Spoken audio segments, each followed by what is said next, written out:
Hi hello all. നിങ്ങളൊരു വീട്ടമ്മയാണോ? നിങ്ങൾക്ക് പഠിക്കാൻ ആവശ്യമായ സമയം കിട്ടുന്നില്ല എന്ന് തോന്നുന്നുണ്ടോ?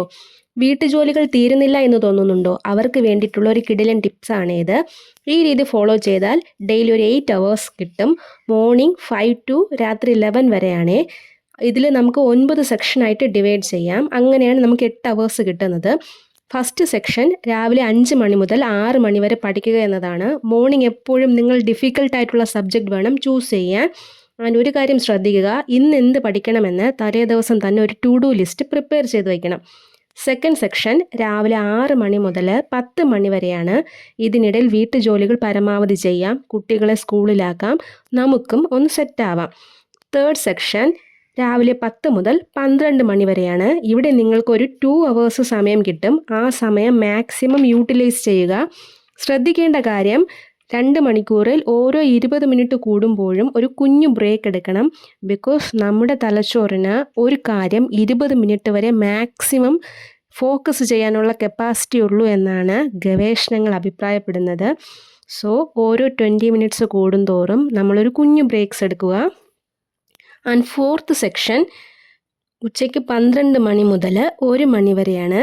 ഇവിടെ നമുക്ക് ഫുഡ് കഴിക്കാം, റെസ്റ്റ് എടുക്കാം. കഴിവതും മൊബൈൽ ഫോൺ ഉപയോഗിക്കാതിരിക്കാൻ ശ്രദ്ധിക്കുക. ബിക്കോസ് മൊബൈൽ ഫോണിൽ നമ്മൾ ഒരു റീല് കണ്ട് തുടങ്ങുന്നതായിരിക്കും. പിന്നെ നമ്മൾ ഓട്ടോമാറ്റിക്കായിട്ട് നമ്മുടെ കൈ സ്ക്രോൾ ചെയ്ത് കുറേ റീൽസിലെത്തും. ആൻഡ് ഫിഫ്ത്ത് സെക്ഷൻ ഉച്ചയ്ക്ക് 1 മുതൽ 3 മണി വരെയാണ്. ഇവിടെയും 20 മിനിറ്റ്സ് വെച്ച് പഠിക്കുക. And one more thing, 2 to 3 വരെ പ്രീവിയസ് ഇയർ ക്വസ്റ്റ്യൻസ് വർക്കൗട്ട് ചെയ്യാൻ നോക്കുക.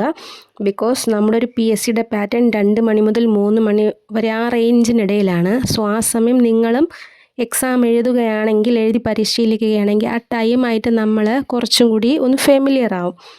ആൻഡ് സിക്സ്ത് സെക്ഷൻ 3 to 5 ആണ്. ഇവിടെ നിങ്ങൾക്ക് വീട്ടുജോലി ചെയ്യാം. അപ്പോഴത്തേക്കും കുഞ്ഞുങ്ങൾ സ്കൂളിൽ നിന്നെത്തും, അവരുടെ കാര്യങ്ങൾ നോക്കാം. കഴിവതും ജോലികൾ ഈ സമയം ചെയ്തൊതുക്കാം. ആൻഡ് സെവൻത് സെക്ഷൻ വൈകുന്നേരം 5 മുതൽ 6 മണി വരെയാണ്. ഇവിടെയും 20 മിനിറ്റ്സ് പഠിച്ച് ഇടയ്ക്ക് ബ്രേക്ക് എടുക്കാം. എയ്ത്ത് സെക്ഷൻ വൈകുന്നേരം 6 മുതൽ രാത്രി 9 മണി വരെയാണ്. രാത്രിയുള്ള ഫുഡ് പ്രിപ്പറേഷൻ, കുട്ടികളുടെ പഠിത്തം, ഇതെല്ലാം ഈ സെക്ഷനിൽ ഉൾപ്പെടുത്താം. ആൻഡ് ഫൈനൽ സെക്ഷൻ രാത്രി 9 മണി മുതൽ 11 മണി വരെയാണ്. 2 അവേഴ്സ് ഇവിടെ കിട്ടും. പഠിച്ചു കഴിഞ്ഞ് നാളത്തേക്ക് പഠിക്കാനുള്ള ടു ഡു ലിസ്റ്റ് പ്രിപ്പയർ ചെയ്ത് വെച്ചതിന് ശേഷമേ കിടക്കാവൂ. ഇപ്പോൾ നമുക്ക് ടോട്ടലി 8 അവേഴ്സ് പഠിക്കാൻ കിട്ടിയിട്ടുണ്ട്. പഠിക്കുന്ന സമയം മാക്സിമം യൂട്ടിലൈസ് ചെയ്യുക. 8 അവേഴ്സേ കിട്ടിയുള്ളൂ എന്നോർത്ത് സങ്കടപ്പെടേണ്ട കാര്യമില്ല. 10ഉം 12ഉം മണിക്കൂർ പഠിക്കുന്നവരുണ്ടല്ലോ എന്ന് ചിന്തിക്കേണ്ട കാര്യമില്ല. മണിക്കൂറുകൾ പഠിക്കുന്നതല്ല കാര്യം. പഠിക്കുന്ന കാര്യം മാക്സിമം നമ്മൾ യൂട്ടിലൈസ് ചെയ്ത് നമ്മുടെ തലയിൽ നിർത്തുക. എന്ത് പഠിച്ചു എന്നതിലാണ് കാര്യം, എത്ര മണിക്കൂർ പഠിക്കുന്നു എന്നതിലല്ല കാര്യം. ഒരു കാര്യം കൂടെ ശ്രദ്ധിക്കുക, നമ്മൾ ഓരോ പ്രാവശ്യവും പഠിച്ച കാര്യങ്ങൾ നമ്മുടെ ടു ഡു ലിസ്റ്റിൽ അതാത് സബ്ജക്റ്റ് ടിക്കിട്ട് പോവുക. രാത്രി ഒരുമിച്ച് എല്ലാം കൂടി ടിക്കിടാൻ നിൽക്കരുത്.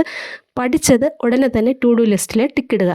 അത് ചെയ്യാനുള്ള റീസൺ വന്നിട്ട് അങ്ങനെ ചെയ്താൽ നമുക്ക് നമ്മൾ ഓരോ രാജ്യങ്ങളും വെട്ടിപ്പിടിക്കുമെന്നൊരു തോന്നലുണ്ടാകത്തില്ലേ, ഏതാണ്ട് അതുപോലെ നമ്മൾ ഓരോന്നും ടിക്കിടുമ്പോൾ നമ്മൾ ഇത്രയും പഠിച്ചു, അടുത്തത് പഠിക്കാനുള്ളൊരു ക്യൂരിയോസിറ്റി ഉണ്ടാകും.